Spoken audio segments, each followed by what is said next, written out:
नमस्कार दोस्तों daily current affair के अंतर्गत आप देख रहे हैं सितंबर 2021 से अब तक के महत्वपूर्ण क्वेश्चंस।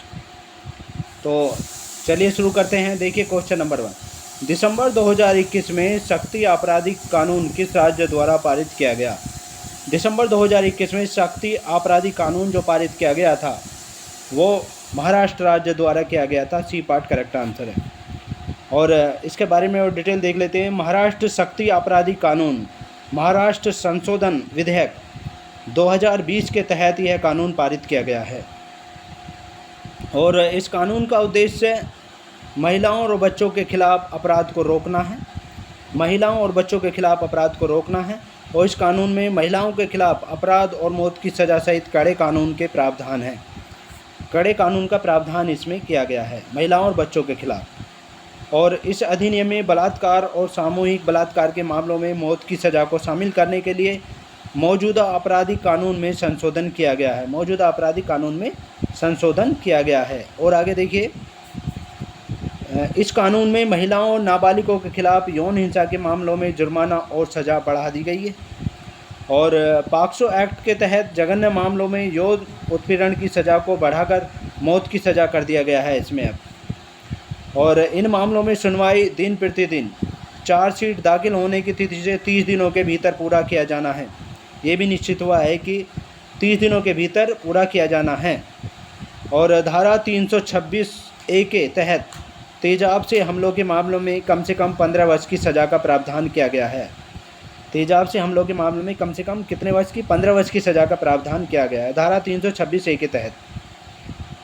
और आगे देखिए, झूठा मामला दर्ज करने या किसी व्यक्ति को झूठी सूचना देने के मामले में कम से कम 3 वर्ष की कैद तथा 1 लाख रुपए के जुर्माने का प्रावधान किया गया है। 1 लाख रुपए के जुर्माने का प्रावधान किया गया है। और यह अधिनियम दिशा अधिनियम की तर्ज पर तैयार किया गया है। दिशा अधिनियम की तर्ज पर यह तैयार किया गया है। और इस अधिनियम में 15 दिनों के भीतर किसी मामले में जाँच पूरा करने का प्रावधान है। 15 दिनों के भीतर किसी मामले में जांच पूरी करने का प्रावधान है। और 30 दिनों के भीतर इसकी सुनवाई पूरी की जानी है। नेक्स्ट क्वेश्चन देखिए, दिसंबर 2021 में जारी अटल इनोवेशन रैंकिंग ARIIA में किस संस्थान को लगातार तीसरी बार पहला स्थान प्राप्त हुआ है? ये हुआ है IIT मद्रास को। IIT मद्रास को पहला स्थान प्राप्त हुआ है। और इस रैंकिंग में IIT मद्रास लगातार तीसरी बार शीर्ष पर रही है। और इस रैंकिंग को केंद्रीय शिक्षा मंत्रालय और अखिल भारतीय तकनीकी शिक्षा परिषद ने जारी किया। केंद्रीय शिक्षा मंत्रालय और अखिल भारतीय तकनीकी शिक्षा परिषद ने इसको जारी किया है। आगे देखिए, केंद्र द्वारा वित्त पोषित संस्थानों, केंद्रीय विश्वविद्यालय, राष्ट्रीय महत्व के संस्थानों, तकनीकी की श्रेणी में शीर्ष स्थान प्राप्त करता 10 संस्थान, शीर्ष 10 संस्थान हैं। वो कौन कौन से हैं? देखिए, IIT मद्रास तीसरी बार शीर्ष पर है ये। दूसरे नंबर पर है IIT बॉम्बे। तीसरे नंबर पर IIT दिल्ली। चौथे नंबर पर IIT कानपुर। पाँचवें नंबर पर IIT रुड़की। छठे नंबर पर IISc बेंगलुरु है। और 7वें नंबर पर IIT हैदराबाद। और 8वें नंबर पर IIT खड़गपुर। 9वें नंबर पर राष्ट्रीय प्रौद्योगिकी संस्थान NIT कालीकट है। और 10वें स्थान पर है मोतीलाल नेहरू राष्ट्रीय प्रौद्योगिकी संस्थान, उत्तर प्रदेश प्रयागराज में है। और विशेष है इसमें अटल रैंकिंग शिक्षा मंत्रालय और अखिल भारतीय तकनीकी शिक्षा परिषद की एक संयुक्त पहल है जो छात्रों और संकायों के बीच नवाचार, स्टार्टअप और उद्यमिता विकास से संबंधित तकनीकी संकेतकों पर भारत के प्रमुख सभी उच्च शिक्षण संस्थानों की व्यवस्थित रूप से रैंकिंग जारी करता है। ये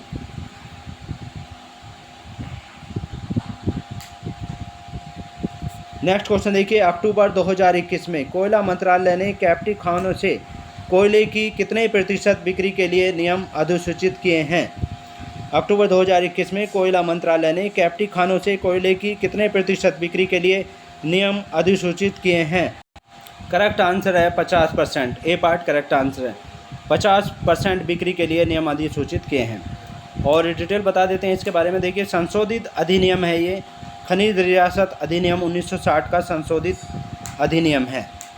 और संशोधित प्रावधान है नंबर 1 पर है। इसके तहत एक वित्तीय वर्ष में कैप्टिव खदानों द्वारा 50% तक कोयला और लिग्नाइट की बिक्री अतिरिक्त भुगतान पर की जा सकेगी। दूसरा, हालांकि यह बिक्री तभी संभव है जब उस खदान से जुड़े संयंत्र की कोयले और लिग्नाइट की मांगें पूरी हो जाएंगी, तभी बिक्री संभव होगी। और नंबर 3 पर है, यह नियम निजी और सार्वजनिक क्षेत्र की कैप्टिव खानों दोनों पर लागू होंगे। विशेष देखिए, इसके तहत बेचे गए कोयले या लिग्नाइट से अतिरिक्त प्रीमियम राशि, रॉयल्टी और अन्य वैधानिक भुगतानों का भुगतान राज्य सरकारों के राजस्व को बढ़ावा देगा। और इस कदम से 500 मिलियन 10 प्रति वर्ष से अधिक पीक रेटेड क्षमता वाले 100 से अधिक कैप्टिव कोयला और लिग्नाइट ब्लॉकों के साथ साथ सभी कोयला और लिग्नाइट उत्पादन करने वाले राज्यों को भी लाभ होने की संभावना है। और इसके अलावा सरकार ने किसी सरकारी कंपनी या निगम को कोयला या लिग्नाइट के लिए 50 वर्ष की अवधि के लिए खनन पट्टा देने का प्रावधान किया गया है। इसके साथ ही पट्टे के 50 वर्ष की अवधि को 20 वर्ष की अवधि के लिए बढ़ाया जा सकता है। नेक्स्ट क्वेश्चन देखिए, प्रधानमंत्री भारतीय जन औषधि परियोजना ने वित्त वर्ष 2021-22 के लिए निर्धारित 8,300 स्टोर खोलने का लक्ष्य कब तक पूरा किया है? तो ये लक्ष्य पूरा किया है 6 महीने में। डी पार्ट करेक्ट आंसर है, 6 महीने में पूरा कर लिया है ये। और आपको बता दें कि इस परियोजना की शुरुआत 2008 में हुई थी और इस परियोजना का जो उद्देश्य है सस्ती दर पर दवा का वितरण करना है। और इस परियोजना में वित्त वर्ष 2021-22 में 8,300 प्रधानमंत्री भारतीय जन औषधि केंद्र खोलना है। और यह लक्ष्य 6 महीने में सितंबर 2021 के अंत से पहले ही पूरा हो चुका है। 8,308 स्टोर सितंबर 2021 के अंत तक पूरे हो चुके थे। आगे देखिए, 5 अक्टूबर 2021 तक स्टोरों की संख्या 8,355 तक हो गई।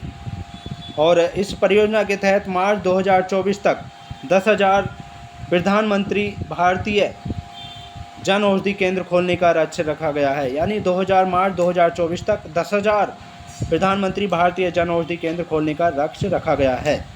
और प्रधानमंत्री भारतीय जन औषधि परियोजना उत्पाद समूह में वर्तमान में 1,451 दवाएं हैं और 240 सर्जिकल उपकरण उपलब्ध हैं। यानी 1,451 दवाएं और 240 सर्जिकल उपकरण उपलब्ध हैं। और जैविक दवाओं एवं दुकानों की तलाश के लिए 27 अगस्त 2019 को एप्लीकेशन जन औषधि सुगम लॉन्च किया गया है।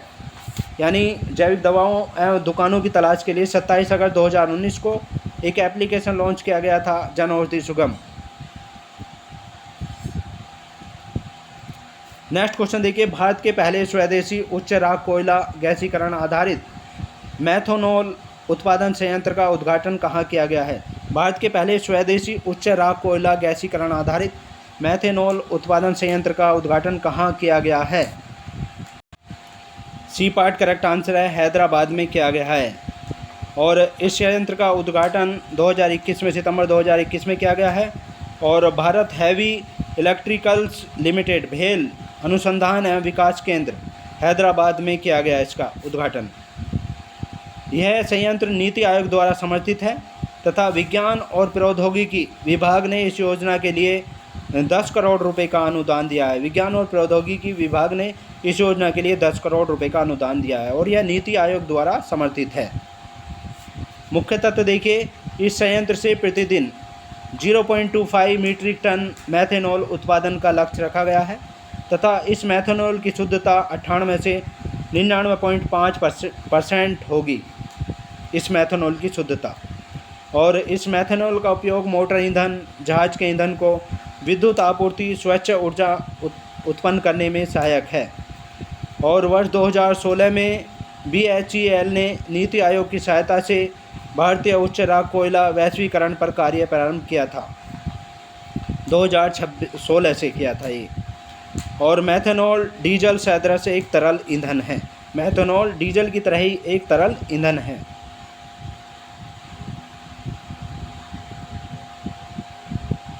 नेक्स्ट क्वेश्चन देखिए, 2 अक्टूबर 2021 को गांधी जयंती के अवसर पर विश्व के सबसे बड़े खादी राष्ट्रीय ध्वज का अनावरण कहाँ पर किया गया? 2 अक्टूबर 2021 को गांधी जयंती के अवसर पर विश्व के सबसे बड़े खादी राष्ट्रीय ध्वज का अनावरण कहाँ किया गया है?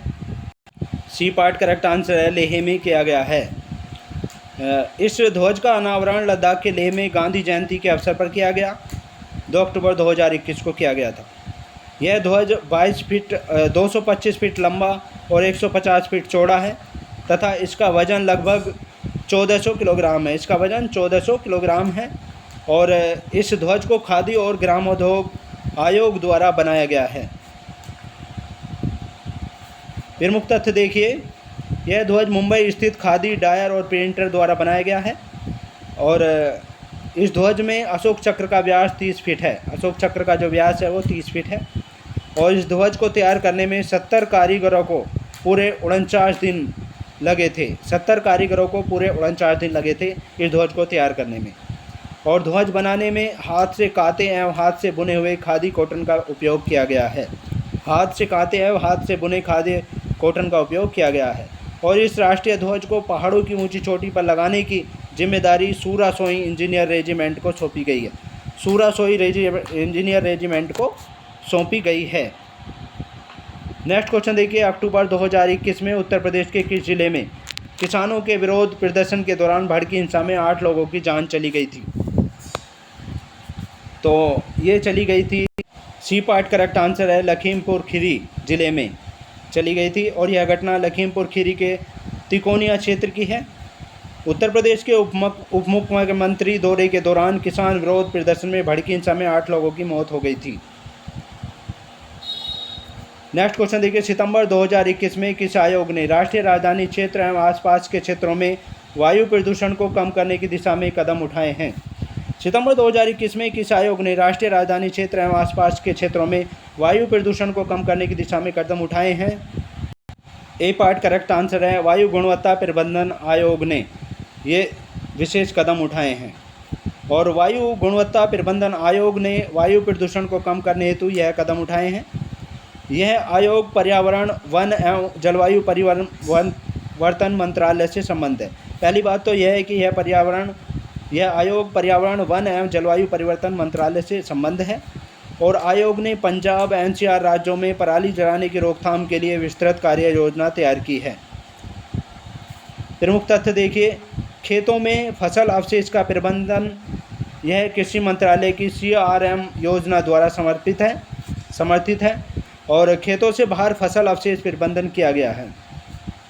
पराली फसल जलाने पर प्रतिबंध लगाया गया है और उसके लिए प्रभावी तरीके से निगरानी की जा रही है और धान की पराली के उत्पादन को कम करने के लिए योजनाएं बनाई गई हैं और IARI द्वारा विकसित बायोडीकम्पोजर तकनीक को बढ़ावा तथा पूसा बायोडीकम्पोजर का उपयोग उत्तर प्रदेश में 6 लाख एकड़ और हरियाणा में 1 लाख एकड़ और पंजाब में 7,413 एकड़ और दिल्ली में 4,000 एकड़ क्षेत्र में करने की योजना है।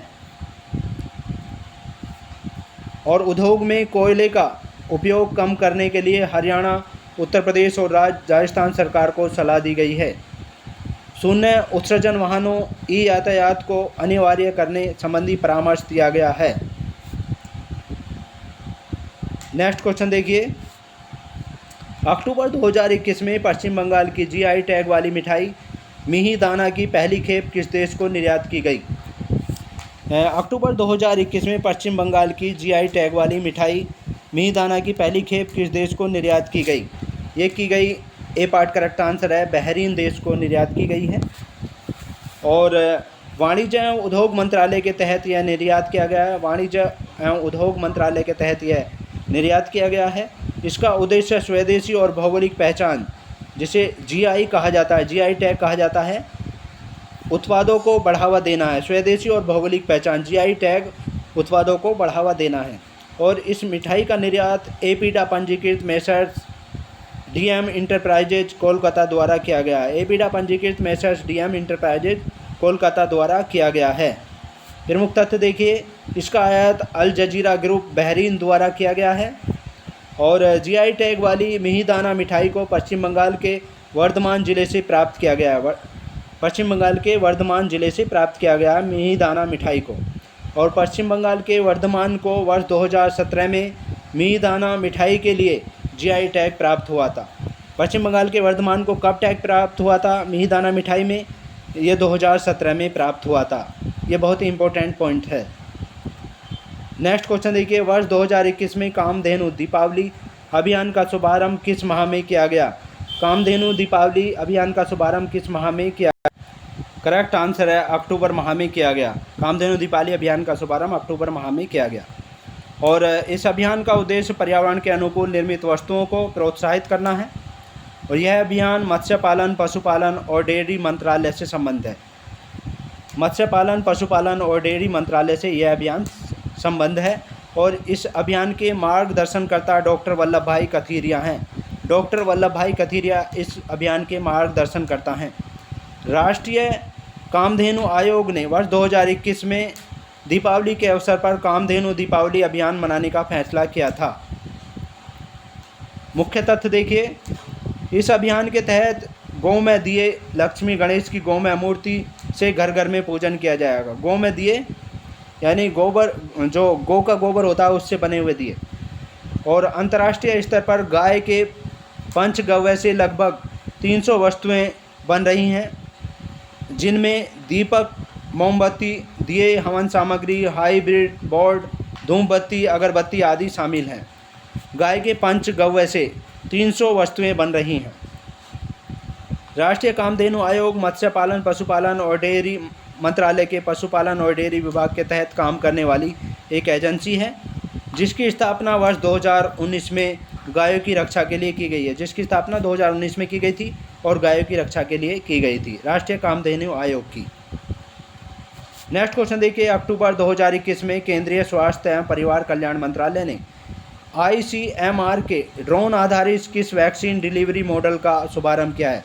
ड्रोन आधारित किस वैक्सीन डिलीवरी मॉडल का शुभारंभ किया है? बी पार्ट करेक्ट आंसर है, आई ड्रोन वैक्सीन डिलीवरी मॉडल का शुभारंभ किया है। इसका शुभारंभ मनसुखिया केंद्रीय स्वास्थ्य और परिवार कल्याण मंत्री हैं, उन्होंने किया है। मनसुखिया मांडविया केंद्रीय स्वास्थ्य और परिवार कल्याण मंत्री हैं। और इस वैक्सीन डिलीवरी मॉडल को ICMR के ड्रोन रिस्पॉन्स एंड आउटरीच ने लॉन्च किया है। ICMR के ड्रोन रिस्पॉन्स एंड आउटरीच ने लॉन्च किया है। और प्रमुख तथ्य देखिए, पहली बार दक्षिण एशिया में 15 किलोमीटर की हवाई दूरी पर कोविड टीके के परिवहन के लिए मेक इन इंडिया ड्रोन का उपयोग किया गया। और ड्रोन के माध्यम से टीके को मणिपुर के विष्णुपुर जिला अस्पताल से लोकटक झील, करंग द्वीप तक प्राथमिक स्वास्थ्य केंद्र को 12 से 15 मिनट में पहुंचाए गए, और जिसकी वास्तविक सड़क दूरी 26 किलोमीटर है। और ड्रोन का प्रारंभिक अध्ययन परीक्षण भारतीय प्रौद्योगिकी संस्थान कानपुर के सहयोग से मणिपुर, नागालैंड और अंडमान निकोबार द्वीप में किया गया था। नेक्स्ट क्वेश्चन देखिए, अक्टूबर 2021 में भारत सरकार के कोयला मंत्रालय द्वारा जारी एजेंडा 2021-22 के अनुसार किस वर्ष 1 बिलियन टन कोयला उत्पादन का लक्ष्य रखा गया है? किस वर्ष तक 1 बिलियन टन कोयला उत्पादन का लक्ष्य रखा गया है भारत सरकार के कोयला मंत्रालय द्वारा जारी एजेंडा में? तो ये रखा, बी पार्ट करेक्ट आंसर है, 2024 तक 1 बिलियन टन कोयला उत्पादन का लक्ष्य रखा गया है।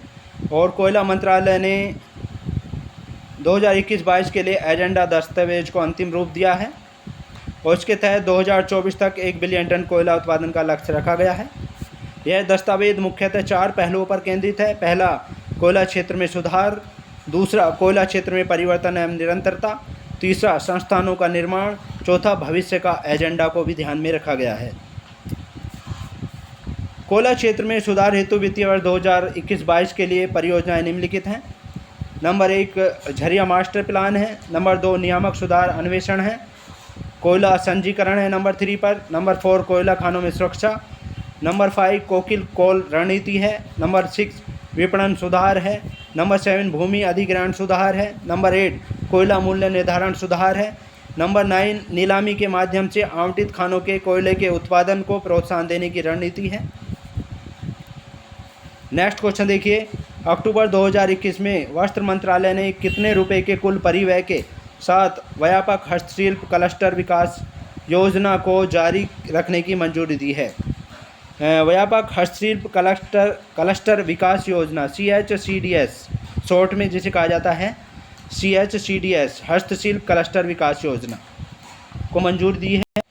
करेक्ट आंसर है सी पार्ट, 160 करोड़ रुपए की मंजूरी दी है। और वस्त्र मंत्रालय ने इस हस्तशिल्प क्लस्टर विकास योजना को मार्च 2026 तक जारी रखने की मंजूरी दी है। वस्त्र मंत्रालय ने ये मंजूरी दी है और इस योजना का उद्देश्य विश्व स्तरीय बुनियादी ढांचा तैयार करना है। प्रमुख तथ्य देखिए, CHCDS के तहत बेसलाइन सर्वे और गतिविधियों का लेखा जोखा, कौशल प्रशिक्षण, उन्नत tool kit, marketing event, seminar, प्रचार, डिजाइन कार्यशाला, क्षमता निर्माण आदि जैसे सॉफ्ट इंटरवेंशन प्रदान किए जाएंगे। और इसके अलावा कॉमन सर्विस सेंटर, एम्पोरियम, कच्चे माल को रखने के लिए स्थान, ट्रेड फैसिलिटेशन सेंटर, सामान्य उत्पाद केंद्र, डिजाइन और संसाधन केंद्र जैसे हार्ड इंटरवेंशन भी प्रदान किए जाएंगे। और इसके तहत समग्र विकास के लिए 10,000 से अधिक कारीगरों वाले बड़े हस्तशिल्प समूह का चयन किया जाएगा। 10,000 से अधिक कारीगरों वाले बड़े हस्तशिल्प समूह का चयन किया जाएगा। नेक्स्ट क्वेश्चन देखिए, हिंदुओं द्वारा अपने पूर्वजों की याद में मनाया जाने वाला पितृपक्ष के महीने के अंत का प्रतीक क्या है? पितृपक्ष के महीने के अंत का प्रतीक पक्ष क्या है? करेक्ट आंसर है महाल्या। महाल्या है प्रतीक। और डिटेल बता देते हैं आपको इसके बारे में। प्रधानमंत्री नरेंद्र मोदी ने देशवासियों को महाल्या के शुभ अवसर पर बधाई दी है। और महाल्या पितृपक्ष के महीने का अंतिम तिथि तथा नवरात्रि पूजा के शुरुआत का पर्व माना जाता है। पहली बात तो महाल्या पितृपक्ष के महीने का अंतिम तिथि है और दूसरा नवरात्रि दुर्गा पूजा के शुरुआत का पर्व माना जाता है। प्रमुख तथ्य देखिए, इस त्यौहार को हिंदुओं द्वारा अपने पूर्वजों जो पितरों की याद में मनाया जाता है तथा इसी के साथ नवरात्रि में देवी दुर्गा का अवतरण भी माना जाता है। और महाल्या के दिन ही मूर्तिकार माँ दुर्गा की आंखें तैयार करते हैं। मूर्तिकार माँ दुर्गा की आंखें तैयार करते हैं। और महाल्या पर्व बंगाली समुदाय में धूमधाम से मनाया जाता है ये महाल्या पर्व। नेक्स्ट क्वेश्चन देखिए, अक्टूबर 2021 में DPIT द्वारा जारी औद्योगिक पार्क रेटिंग प्रणाली रिपोर्ट IPRS शॉर्ट में कहा जाएगा जिसे IPRS और औद्योगिक पार्क रेटिंग प्रणाली है, कितने औद्योगिक पार्कों की पहचान अग्रणी लीडर के रूप में की गई है? तो इसका करेक्ट आंसर है 41। सी पार्ट करेक्ट आंसर है। 41 औद्योगिक पार्कों की पहचान अग्रणी लीडर्स के रूप में की गई है। और यह रिपोर्ट औद्योगिक नीति एवं संवर्धन विभाग DPIIT द्वारा जारी की गई है। औद्योगिक नीति एवं संवर्धन विभाग द्वारा जारी की गई है। और इस रिपोर्ट को वाणिज्य एवं उद्योग राज्य मंत्री हैं सोम प्रकाश ने लॉन्च किया है। यह और दूसरी बात यह इसका दूसरा संस्करण है। यह इसका दूसरा संस्करण है। इसका उद्देश्य औद्योगिक प्रतिस्पर्धा को बढ़ावा तथा निवेश आकर्षित करना है। औद्योगिक प्रतिस्पर्धा को बढ़ाना है और निवेश आकर्षित करना है। प्रमुख तथ्य देखिए, रिपोर्ट में 41 औद्योगिक पार्कों को अग्रणी लीडर के रूप में आंका गया है और 90 औद्योगिक पार्क को चैलेंजर श्रेणी का दर्जा दिया गया है। 90 औद्योगिक पार्क को चैलेंजर श्रेणी का दर्जा दिया गया है तथा 185 को आकांक्षी के रूप में दर्जा दिया गया है। और IPRS की प्रायोगिक प्रक्रिया वर्ष 2018 में आरंभ की गई थी। ये प्रक्रिया कब आरंभ की गई? 2018 में। और जिसका उद्देश्य देश भर में औद्योगिक ढांचे को सक्षम बुनियादी ढांचे की प्रतिस्पर्धा को बढ़ाना और नीति विकास का समर्थन करना था। क्योंकि सरकार वर्ष 2025 तक भारतीय अर्थव्यवस्था को $5 ट्रिलियन तक पहुंचाने के लक्ष्य के विकास प्रक्रिया को प्रोत्साहित कर रही है। यानी भारत सरकार जो है 2025 तक जो हमारे देश की अर्थव्यवस्था है उसको $5 ट्रिलियन तक पहुंचाने का लक्ष्य प्राप्त करने की प्रक्रिया प्रोत्साहित कर रही है। $5 ट्रिलियन। और आगे देखिए, भारत के सभी राज्यों और 29 निजी सहित 51 SEZ ने IPRS 2.0 रिपोर्ट में भाग लिया है और 24 निजी क्षेत्रों के औद्योगिक पार्कों को भी नामित किया गया है। और सरकार ने IPRS 2.0 को वर्ष 2000 ईस्वी में आरंभ किया था। तो भारत सरकार ने कब आरंभ किया था इसको, IPRS को? वर्ष 2020 में इसको आरंभ किया था। तो ये थे महत्वपूर्ण क्वेश्चन। इसके नेक्स्ट पार्ट में आपसे फिर मुलाकात होगी अच्छे क्वेश्चनों के साथ। तब तक के लिए शुक्रिया। Thanks so much.